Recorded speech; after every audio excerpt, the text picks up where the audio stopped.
Estamos de vuelta en Negocios Televisión, pendientes de una de las citas clave del día de hoy, el momento en el que se reúnen el presidente ruso Vladímir Putin y el presidente bielorruso Alexandr Lukashenko, reunidos en estos momentos firmando un tratado de seguridad estratégica, un acuerdo de asociación integral entre Rusia y Bielorrusia. Conectamos con Minsk.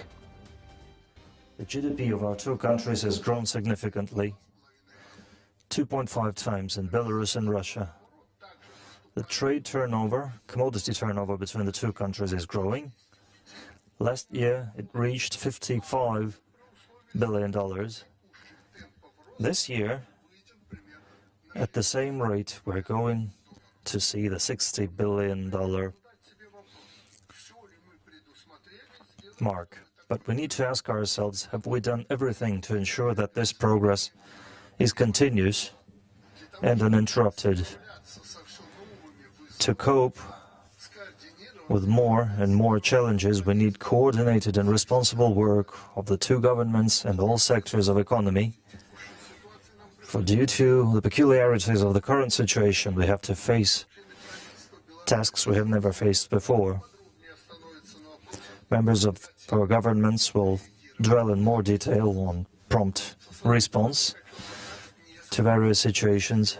On my part, I would like to tell about several strategic directions we're going to work in. First of all, we need to get rid of the problems that we have been tackling for a long time already. As President Putin said yesterday, we don't need to be shy to be talking about matters that require further work. We need to pursue a unified economic policy in ensuring people's right in the Union State. We have yet to achieve the level of sovereignty and independence of our Union, where we could plan our development for long term while being protected from outside situation and external challenges. Instruments for solving this task are clear: coordinated industrial policy, common approaches to food security, a single energy market, and striving for technological sovereignty and import substitution. We need to remove the remaining obstacles in mutual trade. We have already started working on joint projects in microelectronics, aircraft manufacturing, naval construction, and ship construction. So far, we're currently working on 27 import substitution projects for a market estimated at $2 trillion by joint GDP. This figure should be hundreds of times bigger. Such projects are going to bring benefits both to Russia and Belarus. Thanks to our cooperation, new jobs appear in both countries and innovative products emerge. And today we're going to make another significant step in our union work. We're going to sign a treaty on forming a unified energy market to formulate an equal economic environment. We expect to launch natural gas and oil and petroleum products markets as soon as possible. Whatever goals we may be pursuing in building our union state, the main benefactor is our citizens, people who expect us to respond to their needs. So our priority is ensuring equal rights of citizens of Russia and Belarus. Over the last 25 centuries, a lot of issues have been resolved in healthcare, in human rights. There are no limitations to migration of people in two countries.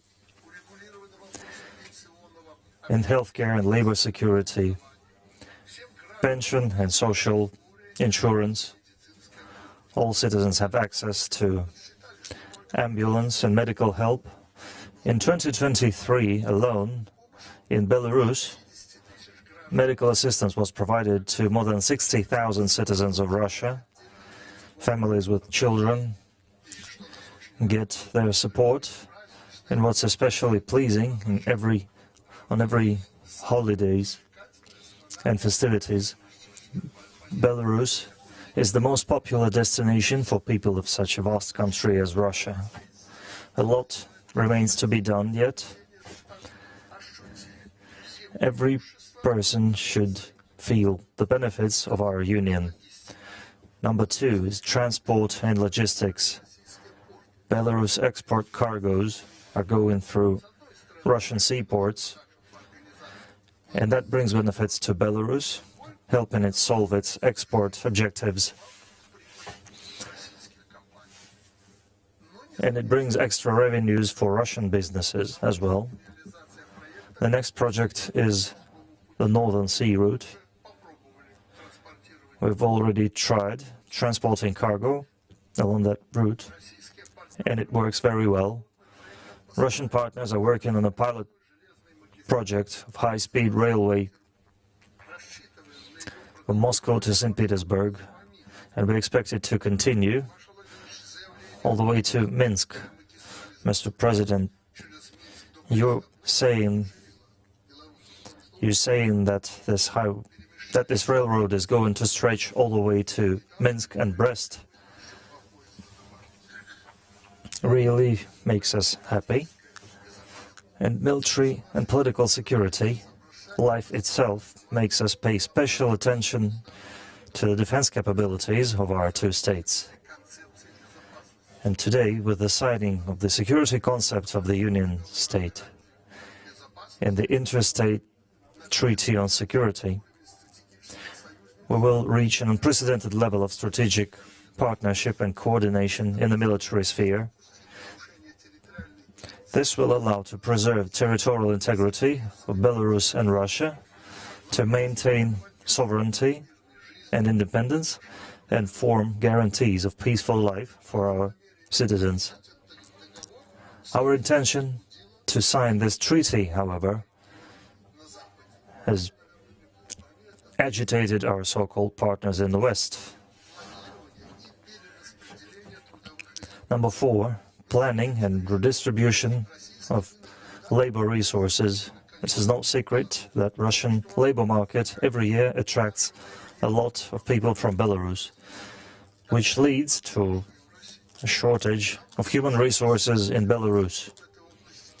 We need a coordinated policy in this regard and a fine-tuned legal framework and mechanism, taking into account the interests of both parties.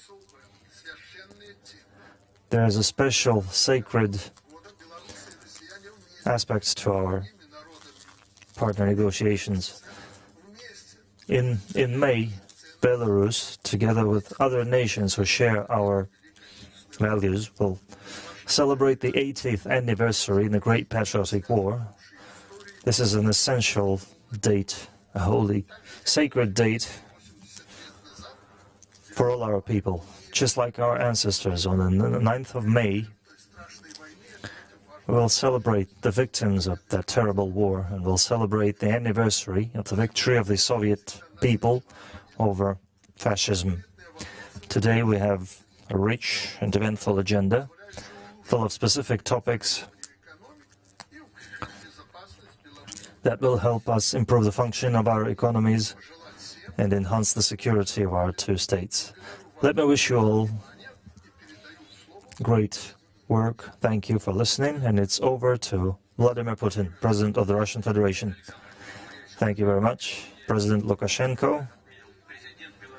Dear colleagues, as President Lukashenko said here, today's session of the Supreme State Council is a special one. We celebrate the 25th anniversary of the signing of the Treaty on the Creation of the Union State, which took place on the 9th of December 1999. We have to thank for that the first President of the Russian Federation, Boris Yeltsin, and Alexandr Lukashenko. Indeed, this is a fundamental document under which Russia and Belarus over the last 25 years have gone a very long way in deepening their integration in the social and economic and humanitarian sphere, unification of legislation, and taken measures to ensure joint defense security.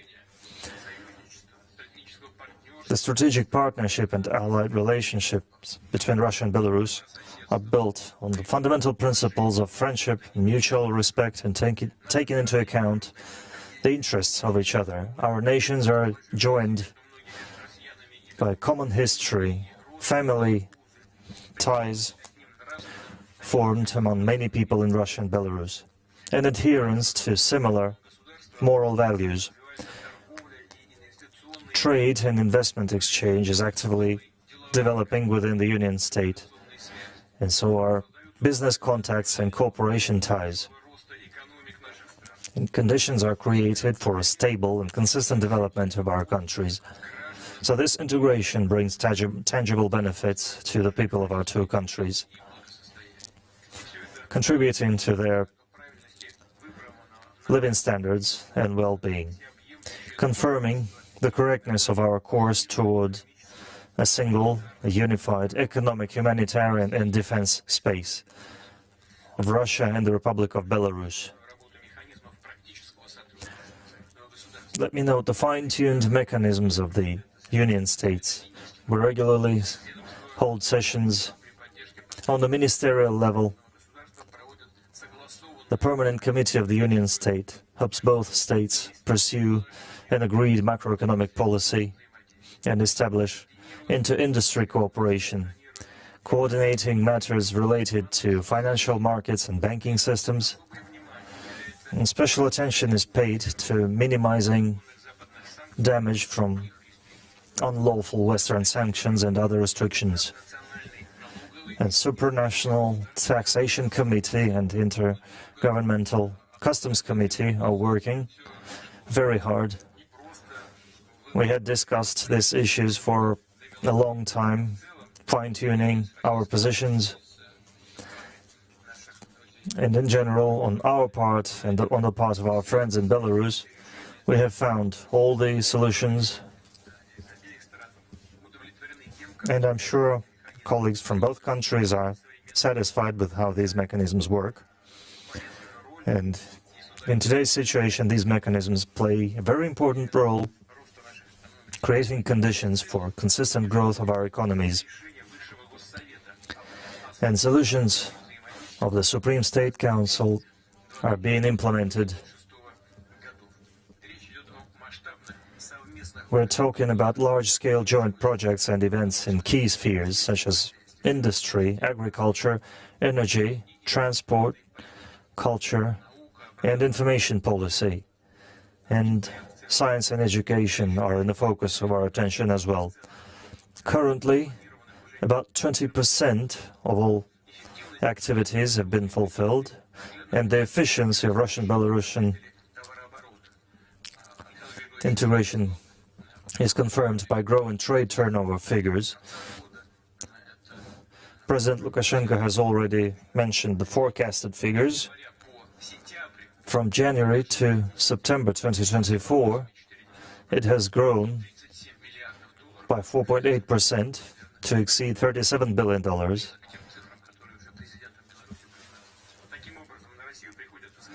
So Russia accounts for over one-half of Belarus' international trade balance. And for Russia, Belarus is the fourth biggest trade partner in the world, with a share of more than 9%. And Russia has invested more than $4 billion in Belarus economy. And over 2,000 businesses with Russian participation work in Belarus. United markets for oil and gas are being created in Belarus.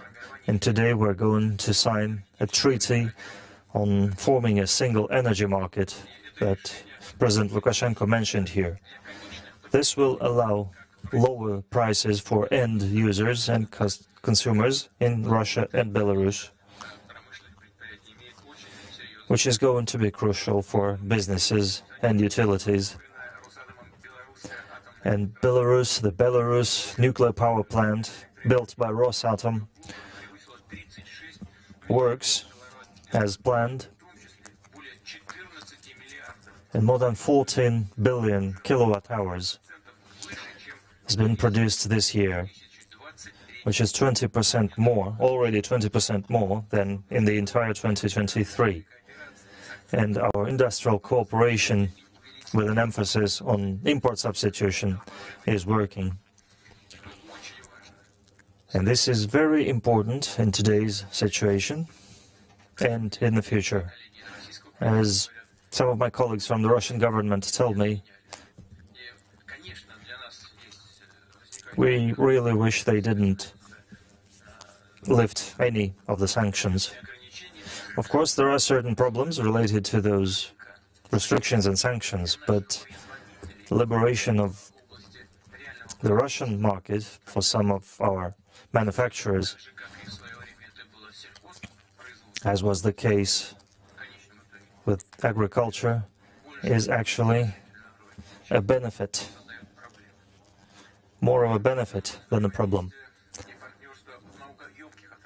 We're partners in science-intensive spheres, microelectronics and automation. Today we're going to decide on comfortable tariffs on communications and data transfer on the territory of the Union State. The new rules will come into force on the 1st of March 2025. The Union State is developing the humanitarian aspect of its cooperation as well, supporting educational, cultural, athletic and youth exchanges. Citizens of the Union State can take advantage of medical programs using proton therapy in Dimitrovgrad. There are contests for engineers and scientific workers, and Union State awards in science and technology, literature and arts have become very prestigious. There is an award to be given to young scientists for achievements in natural, humanitarian and academic disciplines. And I suggest establishing an award for patriotic upbringing of younger generation. Amid unprecedented external pressure, Russia and Belarus are cooperating closely on the international arena, rendering support to each other, and our approaches to regional and international problems are very close or coincide. At the October BRICS summit in Kazan, it was decided to establish a new category of partner states to the bloc, and we're happy that our Belarusian friends promptly confirmed their readiness to join BRICS in this format. President Lukashenko talked about our military cooperation and technical cooperation, and this aligns with the core interests of our two nations. Within the Union State, we have a single air defense system. We have a joint military contingent, regional military contingent, and our military doctrine has been updated recently, and the Supreme State Council is now going to coordinate the concept of security, taking into account the current situation.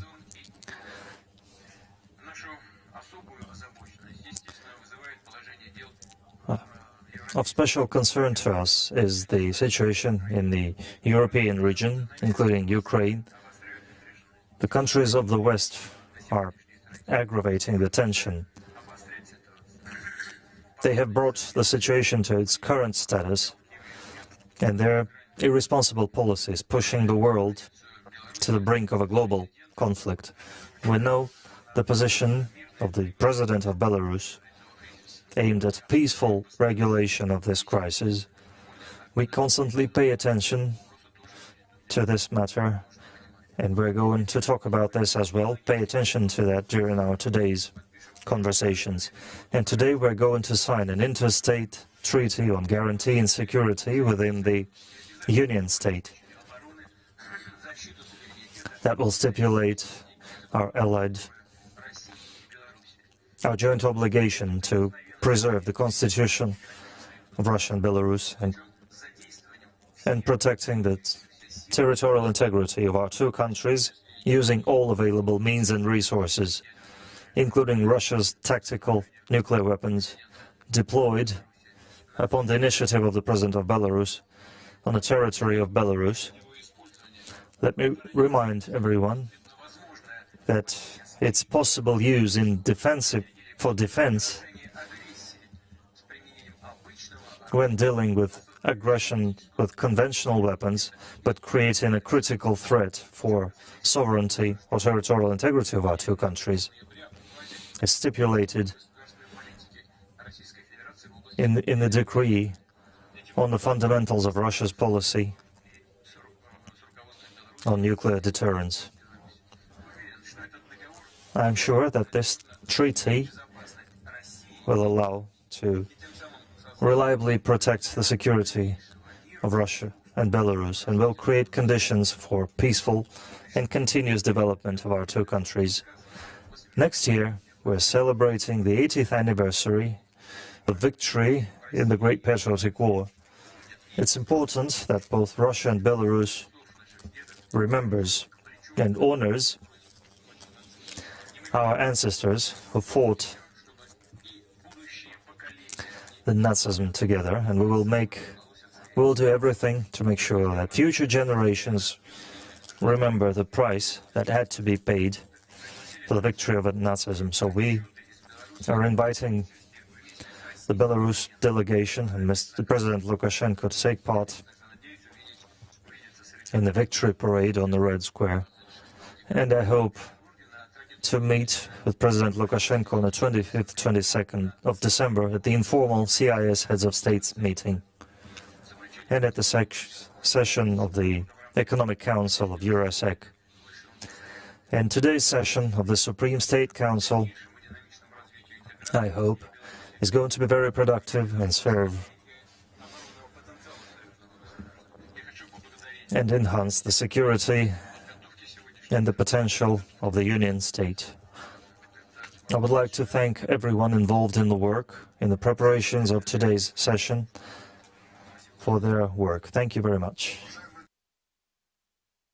Escuchábamos al presidente ruso Vladímir Putin, que terminaba diciendo que los países occidentales están agravando la situación en Ucrania. Dice que están conduciendo a un conflicto global, básicamente hablando de una guerra mundial, precisamente apenas a poco más de 40 días para que llegue Donald Trump a la Casa Blanca, pendientes de este tratado de seguridad entre Rusia y Bielorrusia. Nosotros precisamente vamos a ir al análisis geopolítico, mirando también a la entrevista que ha tenido lugar en las últimas horas con el ministro de Asuntos Exteriores ruso, con Sergei Lavrov. Esta entrevista por parte de Tucker Carlson, que lleva nada más y nada menos que 3 millones de visitas en X en apenas unas horas.